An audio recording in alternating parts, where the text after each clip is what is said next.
हाबाफारियाव जोंजोंनो हांख्रायनानै लाबोजानाय मानव गेदेरसा सबित कुमार ब्रह्म लोगोसेयावनो बाहागो लानो हानाय जोंनि दिहिरा जौगा आफादनि मानव गेदेर नेहाथारि आदा बिरखां नार्जारि लोगोसेयावनो बाहागो लानो हानाय हायुंसा क्लाबनि बारग' नेहाथारि मानव गेदेर आदा सिमां रामसियारि लोगोसेयावनो बाहागो लाबोनो हानाय जोंनि हायनागिरिनि गासै मेम्बार नोंथांमोन लोगोसेयावनो गासै जोंनि हायुंसा क्लाबनि नैथि लोगोफोरनिसिम गिबियावनो आङो गासैनिसिमबो अननाय आरो सिबिनायखौ खेबसेयावनो जासिहरनाय जाबाय। जोङो दिनैनि बे हानजा सुरनाय हाबाफारिखौ बेखेवगिरि हिसाबै जोंनिनो दिहिरा एमपि स्कुलनि मानव गेदेर सार लेङाइ फोरोंगिरि सार सबित कुमार ब्रह्मखौ जोङो हांख्रायनानै लाबोनाय जादों। लोगोसेयावनो सारखौ हायुंसा क्लाबनिफ्राय गांसे आर'नाइजों बरायनानै लानो थाखाय आङो गुरै खावलायबाय। बरायनायखौ नाजानायनि थाखाय सारनिसिम रोजा रोजा साबायखर बावबाय आरो दिनैनि बे हानजा सुरनायखौ बेखेवनानै होनो थाखाय आङो सारखौ लोगो लोगो खावलायनाय जाबाय।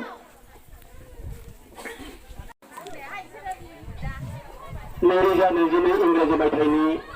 सेप्तेम्बर दाननि 10 खालार दिनैनि बे सानाव हाबाफारि लादों। लोगोसे हालामाव जागायनोसै जौ फाननायखौ बन्द' खालाम, जौ फाननायखौ बन्द' खालाम, थिर दामनायखौ बन्द' खालाम, उन्दै बैसोआव हाबा जानायखौ बन्द' खालाम, उन्दै बैसोआव हाबा जानायखौ बन्द' खालाम, उन्दै बैसोआव हाबा जानायखौ बन्द' खालाम,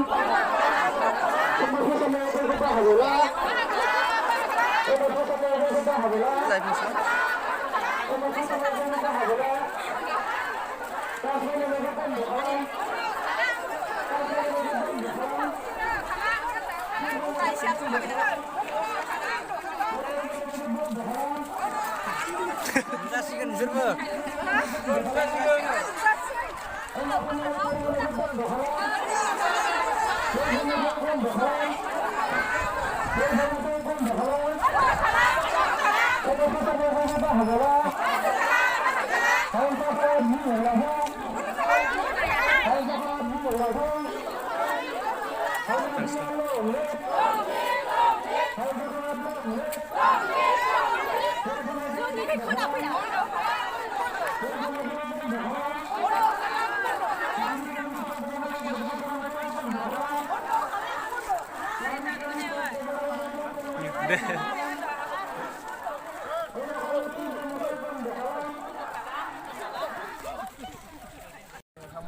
मोनसे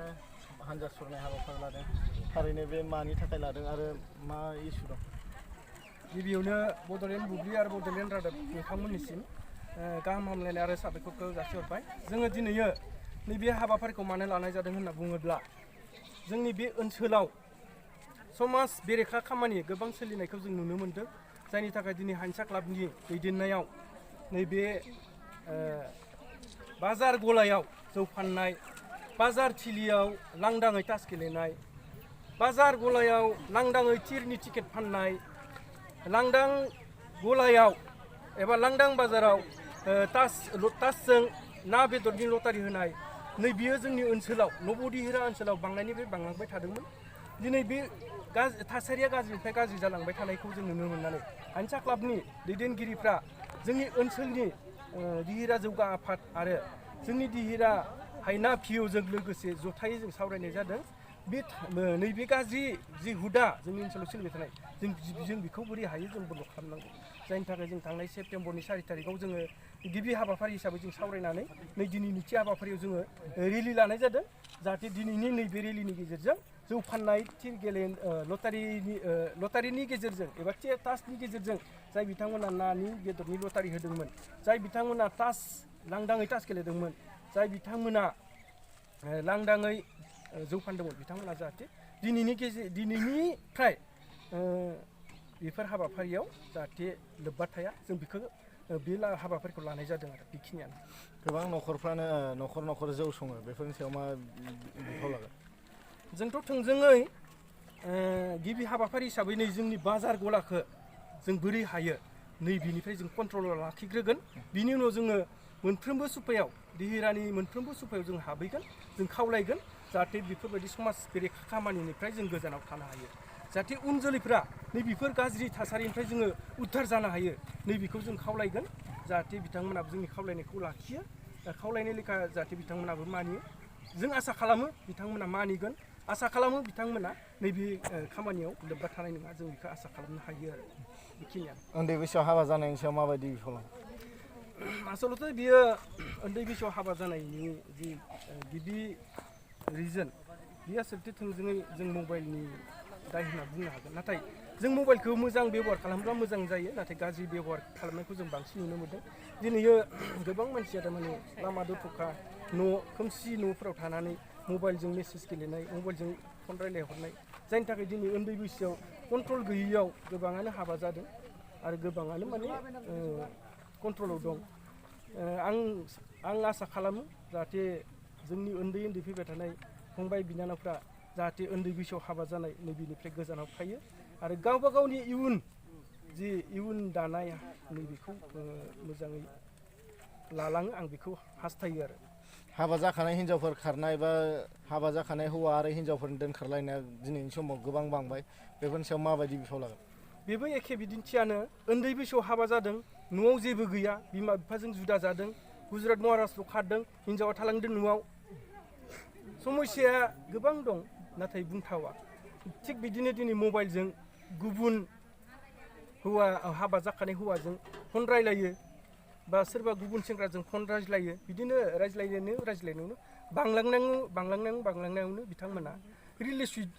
रिलेसनशिपआ बारा जालाङो जायनि थाखाय समाजखौ गिनानै गावनि फिसायखौ गिनानै खायसेया लाना खारदों खायसेया खारफालायदों बेफोरबायदि जादों आरो बेनिखायनो जाय बिथांमोन उन्दैयाव बैसो जानाय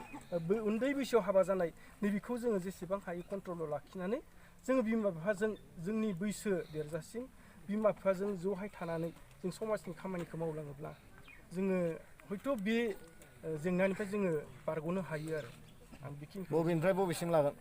जों दिनै हायना बाजारनिफ्राय जागायनानै जोङो बे जेसेबां हायो दिहिरा ओनसोलखौ जोङो गिदिंनो सेस्था खालामगोन नाथाय समनिबो खोथा दं आरो बोथोराबो बेनो जोबोद गरम जों थेवब्लाबो जेसेबां हायो जोङो आवगायनो नाजागोन आरो बेसेबांसो आइजो बाहागो लादों दिनै खमैबो दिनै 220 जनसो जों आइजोफोर बाहागो लादों लोगोसे जोंनि हाइन्सा क्लाबनि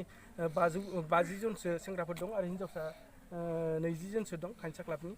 बेखिनि आइजो आरो हाइन्सा क्लाबनि आरो जौगा आफादनि बेखिनि सोद्रोमाखौ लानानै जों दिनै बे हाबाफारिखौ लानाय जादों आरो बेखिनियानो जौ फाननायखौ बन्द' खालाम थिर टिकेट फाननायखौ बन्द' खालाम माइ बुंदो आखालाव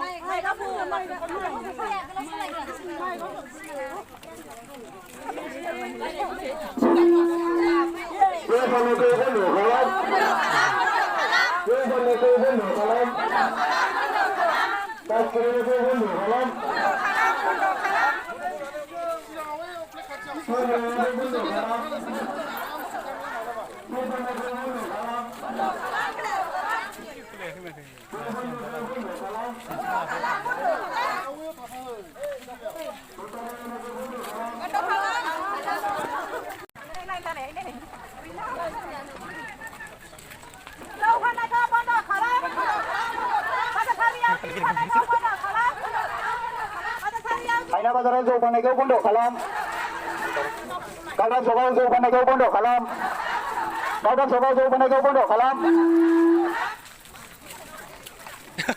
गावदां सभायाव पास गेलेनायखौ बन्द' खालाम गावदां सभायाव पास गेलेनायखौ बन्द' खालाम जौ लोंनायखौ बन्द' खालाम हाथाइगोनाङाव जौ लोंनायखौ बन्द' खालाम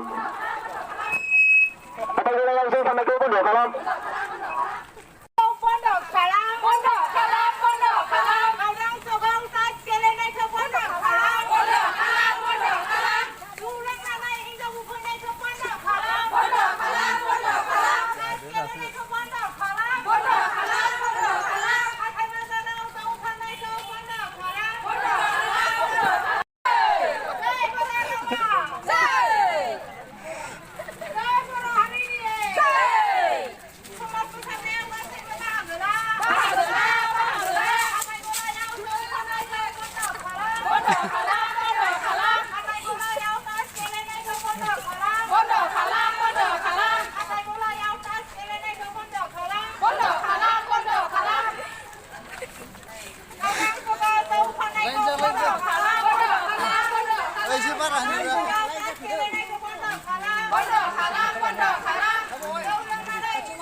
গামি গামি জৌ ফান্নাইखौ বন্ধ खालाम गामि गामि तिर फान्नायखौ बन्द खालाम हायना बाजाराव जौ फान्नायखौ बन्द खालाम उन्दै बैसोआव हाबा जानायखौ बन्द खालाम उन्दै बैसोआव हाबा जानायखौ बन्द खालाम समाज फोसाबनायाव बयबो बाहागो ला समाज फोसाबनायाव बयबो बाहागो ला हायना पियो लों लिप हायना पियो लों लिप हायना लों लिप हायना लों लिप समाज फोसाबनायाव बयबो बाहागो ला लामा सामा पास खालामनायखौ बन्द खालाम हायना लों लिप हायना पियो लों लिप समाज फोसाबनायाव बयबो बाहागो ला समाज फोसाबनायाव बयबो बाहागो ला समाज फोसाबनायाव बयबो बाहागो ला पास खालामनायखौ बन्द खालाम जौ जुवाखौ बन्द खालाम जौ जुवाखौ बन्द खालाम ना बेदरनि लटारि होनायखौ बन्द खालाम ना बेदरनि लटारि होनायखौ बन्द खालाम समाज फोसाबनायाव बयबो बाहागो ला समाज फोसाबनायाव बयबो बाहागो ला गोग्गो न'खर दानायाव बयबो बाहागो ला गोग्गो समाज दानायाव बयबो बाहागो ला जौ फान्नायखौ बन्द खालाम जौ फान्नायखौ बन्द खालाम उन्दै बैसोआव हाबा जानायखौ बन्द खालाम उन्दै बैसोआव हाबा जानायखौ बन्द खालाम हानजा क्लाब जिउ लाइदों हानजा क्लाब लों लिप हायना पियो लों लिप